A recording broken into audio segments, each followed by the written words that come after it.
Southern California, you guys, are plagued with a lot of different fault lines, including the different parts of the San Andreas itself and other faults like the San Jacinto.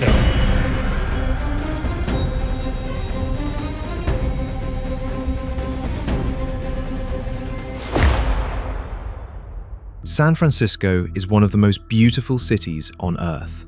The fog rolling over the Golden Gate, the pastel houses climbing impossible hills, the glittering towers of the Financial District. It looks permanent. But one of those towers is already sinking. Beneath the city lies a fractured landscape of active faults, artificial ground, buried ships, unstable fill, and slowly rising water. The people who study this ground know something most residents try not to think about. The next major earthquake is not really a question of if, only when. This is the shifting ground beneath San Francisco, and the uncomfortable truths the skyline would rather you didn't dwell on. The city on the edge of two worlds. San Francisco occupies one of the most geologically tense locations in North America. It sits near the boundary between two enormous tectonic plates. The Pacific Plate to the west, the North American Plate to the east. These slabs of Earth's crust are not still. They are grinding past each other, slowly, relentlessly. Most cities are built far from the active edges of tectonic plates. San Francisco is different. It was built beside one of the most famous fault systems on Earth. Every hill, neighborhood, bridge, tunnel, and tower exists within reach of forces that have been moving for millions of years, and will keep moving long after the city is gone. The beauty of San Francisco exists partly because of this violent geology. The hills, the bay, the coastline, the dramatic landscape, all shaped by a restless Earth. But the same forces that made the city beautiful also made it dangerous. The fault that built California. The most famous fracture in this system is the San Andreas Fault. It stretches roughly 800 miles through California. Unlike faults where plates collide head-on, the San Andreas is a transform fault. That means the two sides slide horizontally past one another. The Pacific side moves northwest. The North American side moves differently. And between them, stress builds. The movement is slow most of the time, but the fault does not slide smoothly everywhere. Sections lock, pressure accumulates, years pass, then decades. Then, suddenly, the rock breaks. That sudden release is an earthquake. The San Andreas has shaped California's valleys, mountains, coastlines, and cities. It is not just a crack in the ground. It is one of the main reasons California looks the way it does. And San Francisco learned its power in the worst possible way. 1906, the day the city fell. On April 18, 1906, the northern San Andreas Fault ruptured. The earthquake was estimated near magnitude 7.8. The ground shook violently. Buildings collapsed, streets split, gas lines broke. But the earthquake itself was only the beginning. Fires erupted across the city. With water mains shattered, firefighters had almost nothing to fight them with. Block after block burned. For days, San Francisco was consumed by flames. By the time the disaster ended, much of the city had been destroyed. Thousands were dead. Hundreds of thousands were homeless. It remains one of the greatest natural disasters in American history. But 1906 also changed science. Researchers studying the rupture realized that earthquakes were caused by accumulated strain suddenly released along faults. San Francisco's destruction helped create modern earthquake science. The city became both disaster zone and laboratory. And the lesson was clear. The ground beneath San Francisco could move without warning. The ground that turns to liquid. Not every part of San Francisco shakes the same way. The difference depends on what lies beneath your feet. On solid bedrock, the ground may shake hard, but it usually holds together. On loose, wet, unstable soil, something far more disturbing can happen: liquefaction. During strong shaking, saturated soil can lose its strength. For a few terrifying moments, ground that seems solid begins behaving like liquid. Buildings tilt, foundations sink, roads crack, pipes rupture. Sand and water erupt from the ground. It is one of the most destructive earthquake effects imaginable. And San Francisco has built some of its most valuable neighborhoods on exactly the kind of ground most vulnerable to it. That is the uncomfortable truth. The danger is not evenly distributed. Two neighborhoods can experience the same earthquake, but if one sits on solid rock and the other sits on artificial fill, the results can be completely different. Nowhere is that clearer than the Marina District. The Marina District's buried secret. The Marina District is one of San Francisco's most recognizable neighborhoods. Elegant homes, waterfront views, quiet streets near the Golden Gate. But beneath that beauty lies a dangerous foundation. Much of the marina was built on fill, loose material placed over former marsh and bay. Some of that fill included debris from the 1906 disaster. Rubble from the city's previous earthquake was used to create ground for future development. Decades later, that history returned. In 1989, the Loma Prieta earthquake struck the Bay Area. The marina's fill liquefied. Buildings buckled, streets cracked, gas lines ruptured, fires broke out. It was a grim echo of 1906. A neighborhood partly built on the wreckage of one disaster was damaged badly by another. That is what makes the marina so haunting. Its danger is not visible from the sidewalk. The streets look solid, the homes look permanent, but the ground underneath remembers the bay, and in a major earthquake, it can start behaving like one again. 1989, the World Series earthquake. The 1989 Loma Prieta earthquake struck during the World Series. Millions were watching the Bay Area on television. Then the broadcast was interrupted by disaster. The quake measured magnitude 6.9.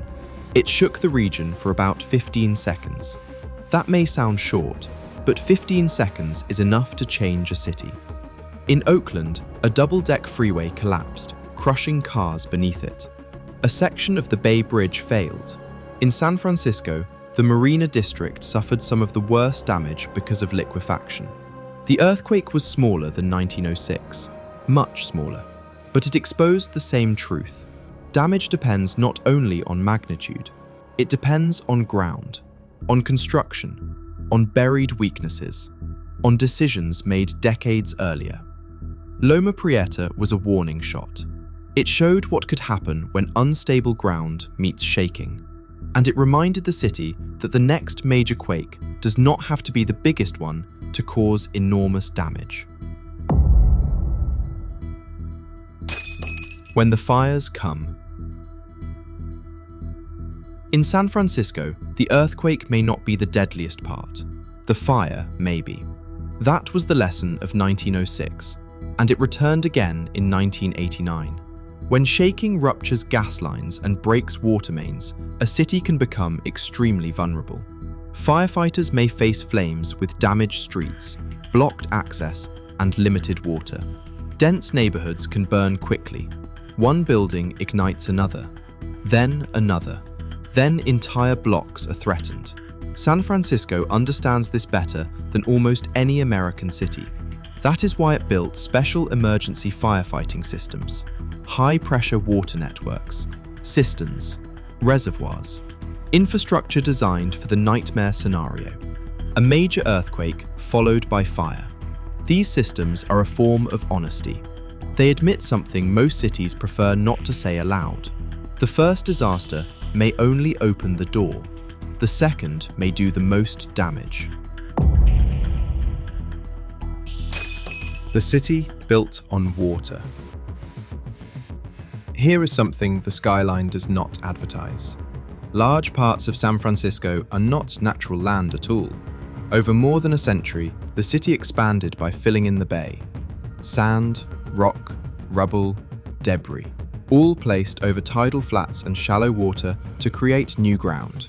Much of the financial district, Mission Bay, and the Embarcadero sit on land that was once part of the bay. That land is valuable, densely developed, and vulnerable. Artificial fill can amplify shaking, it can settle, and in an earthquake, it can liquefy. But the strangest part lies beneath downtown. During the gold rush, hundreds of ships sailed into San Francisco's harbor. Many were abandoned almost immediately as crews rushed inland toward the gold fields. Instead of removing the ships, the growing city built around them, then over them. As the shoreline expanded, the hulls were buried beneath streets, warehouses, and eventually skyscrapers. Construction crews still uncover them today. Modern San Francisco is, quite literally, built on top of a graveyard of forgotten ships. A financial capital standing on manufactured land, above buried vessels, beside an active fault system. The sinking tower. Even modern engineering can struggle with San Francisco's ground. In the 2000s, a 58-story luxury skyscraper rose in the heart of the city. It was supposed to represent confidence, money, technology, modern design. Then, it began to sink and tilt. The tower's foundation was not anchored all the way down to bedrock. Instead, it relied on dense sand far below the surface. Over time, the building settled more than expected. Its lean became measurable. The story turned into a national embarrassment and a massive engineering problem. Crews worked to stabilize the structure. Lawsuits followed. Experts argued. Residents worried. The tower became a symbol of something larger than one building. Even in one of America's wealthiest cities, with modern construction and enormous budgets, the ground can still surprise you. A skyscraper may look permanent, but permanence depends on what it stands on. And in San Francisco, that question is never simple. The slippery rock. Even the city's natural ground has problems. Some of the rock beneath San Francisco is serpentinite, a slick greenish rock formed deep in the earth and brought upward through tectonic violence. It is striking to look at, but geologically troublesome. Serpentinite can break down into weak, unstable soils. On steep slopes, especially after heavy rain, that can increase landslide risk. The danger is not as dramatic as liquefaction or a major fault rupture, but it matters. San Francisco is a city of hills, and hills depend on the strength of the ground beneath them. When rock becomes weak, slippery, and clay-rich, slopes can fail. Roads crack, retaining walls strain, homes shift. The same tectonic system that created San Francisco also left it with ground that does not always want to stay in place. The fault that never stops moving. For all the attention paid to the San Andreas, many scientists worry deeply about another fault, the Hayward Fault. It runs through the East Bay, directly beneath dense communities. Oakland, Berkeley, Fremont, Richmond. Homes, schools, hospitals, highways, and water lines sit near or across it. Its last major earthquake was in 1868. That makes people nervous, because the Hayward Fault has produced major earthquakes before, and it will again. What makes it especially unsettling is that parts of it never fully stop moving. They creep, slowly, year after year. Curbs bend, sidewalks crack, pipes shift, walls deform.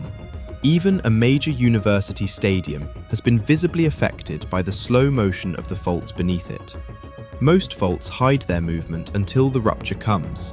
The Hayward displays its motion in public, quietly tearing the landscape apart, a little at a time. The soft story weakness. Some of San Francisco's danger is not hidden underground. It is built into the architecture. Across the city are older apartment buildings with open ground floors used for garages or storefronts. Above them sit multiple floors of housing. Engineers call these soft-story buildings. The problem is simple. The upper floors are heavy. The lower level is weak. During a strong earthquake, the open first floor can collapse, causing the floors above to drop.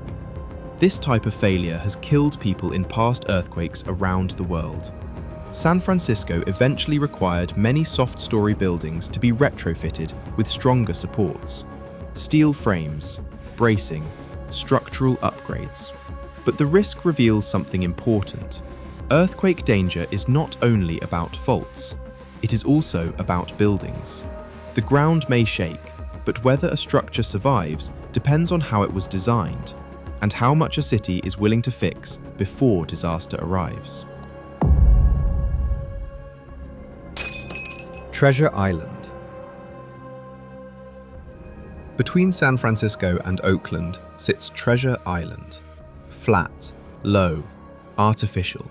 It was built in the 1930s on a shallow shoal for a World's Fair, then later used by the Navy. Today, it is being redeveloped for thousands of residents. That fact alone should make people pause. Because Treasure Island is essentially engineered land sitting in the middle of an earthquake zone. Loose fill, saturated ground, low elevation, high liquefaction risk, and rising water all around it. Thousands of people are being invited to live on land that did not exist in its current form a century ago. That does not mean disaster is guaranteed. Engineers can strengthen soil, raise land, improve foundations, design for risk. But the question remains uncomfortable. How much engineering does it take to make artificial land feel permanent? And what happens when both earthquake shaking and rising water test it at the same time? The overdue big one. All of this leads to the question that hangs over the Bay Area. When is the next major earthquake coming? Scientists cannot predict the exact day, but they can estimate probabilities, and the numbers are sobering. There is a strong likelihood that a major, damaging earthquake will strike the Bay Area within the coming decades. The Hayward Fault is considered one of the most dangerous candidates. Researchers have modeled a large Hayward earthquake scenario. The results are alarming. Deaths, injuries, fires, broken water systems, transportation failures, economic losses across the region. A major quake would not be a single event. It would be a chain reaction. Shaking damages buildings, pipes rupture, fires ignite, roads close, hospitals fill, water becomes scarce. Recovery could take months, in some areas longer. The disaster is not really a question of if, it is a question of when, and how prepared the region will be when the ground finally moves. The slow drift north. Step back far enough, and San Francisco's danger becomes part of a much larger story. The Pacific Plate is moving northwest relative to the North American Plate. Slowly, only inches per year, about as fast as fingernails grow. But over millions of years, that motion changes everything. Land west of the San Andreas is being carried northward. Geologists sometimes describe pieces of coastal California as being on a long journey, not visible in a human lifetime, but undeniable on geological timescales. The same motion that threatens San Francisco with earthquakes is also transporting the landscape itself. The city is not just sitting near a fault, it is riding part of the moving edge of a continent. That idea is unsettling. The ground beneath San Francisco is not only unstable during earthquakes, it is part of a slow, enormous migration. The rising water. As if faults, fill, liquefaction, and sinking towers were not enough, San Francisco faces another threat. The bay is rising. As the climate warms, sea levels are climbing.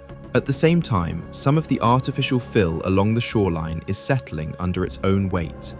That creates a dangerous combination: water rising from the outside, ground sinking from below. The same low-lying areas built on fill are often the most exposed. Mission Bay, the Embarcadero, Treasure Island. Parts of the waterfront that already face earthquake risk also face future flooding. The hazards overlap: liquefaction, settlement, sea level rise, storm surge, infrastructure damage. This is what makes San Francisco so complicated. It is not facing one threat, it is facing several at once, and many of them concentrate in the same places. What the city isn't telling you. None of this is truly hidden. Scientists have mapped the faults, engineers know the fill, planners understand the flood zones. The city retrofits buildings, strengthens bridges, updates codes, and prepares for emergencies. San Francisco is not ignoring the danger, but walking through the city, it is easy to forget it exists. The skyline looks confident, the hills look timeless, the bay shines, the streets are alive. The beauty is entirely real, so is the danger. San Francisco is not going anywhere tomorrow. Its bridges are stronger, its buildings are safer, its engineers understand the risks better than ever before. But the ground keeps its own schedule. The plates keep grinding, the fill keeps settling, the water keeps rising. The towers rise, the city grows, and beneath it all, the ground keeps moving, waiting for the day it decides to move again. So here's my question. Knowing everything you've seen today, would you still choose to live in San Francisco? Let me know in the comments. And if you enjoyed this deep dive, don't forget to subscribe and turn on notifications for more stories hidden beneath the places we think we know.